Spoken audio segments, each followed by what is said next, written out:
Doctor Abdul Qadeer Khan 1936 میں Bhopal India میں پیدا ہوئے۔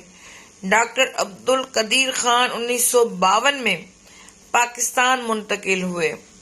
ڈاکٹر عبدالقدیر خان نے 1960 میں کراچی یونیورسٹی سے میٹالرجی میں ڈگری حاصل کی۔ ڈاکٹر عبدالقدیر خان نے جرمنی اور ہالینڈ سے اعلیٰ تعلیم حاصل کی۔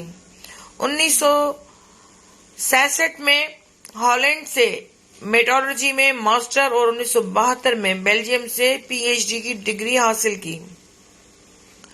1976 میں ڈاکٹر عبدالقدیر خان نے پاکستان میں انجینئرنگ ریسرچ لیبارٹری قائم کی۔ 1981 میں لیبارٹری کا نام doctor A Q Khan research laboratory رکھا گیا۔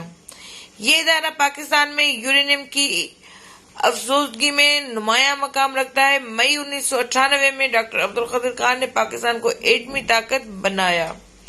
ڈاکٹر عبدالقدیر خان نے 2000 میں ککسیٹ نامی دستگاہ کی بنیاد رکھی۔ ڈاکٹر عبدالقدیر خان کو 1996 اور 1999 میں نشان امتیاز سے نوازا گیا۔ ڈاکٹر عبدالقدیر خان کو 1989 میں ہلال امتیاز سے نوازا گیا۔ ڈاکٹر عبدالقدیر خان کی لیبارٹری نے پاکستان کے لیے 1000 کلومیٹر دور تک مار کرنے والے غوری میزائل سمیت چھوٹی اور درمیانی رینج تک مار کرنے والے متحد میزائل تیار کرنے میں بھی اہم کردار ادا کیا۔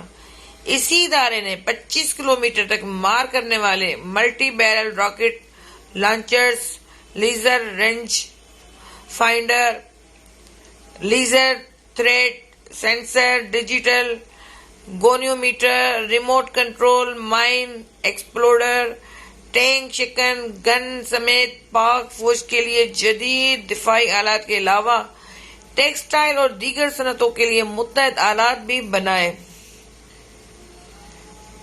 ڈاکٹر عبدالقدیر خان کی وصیت کے مطابق ان کی نماز جنازہ فیصل مسجد اسلام آباد میں ادا کی گئی۔ ان کی عمر 86 برس تھی۔ اللہ تعالی جنت الفردوس میں اعلیٰ مقام عطا فرمائے۔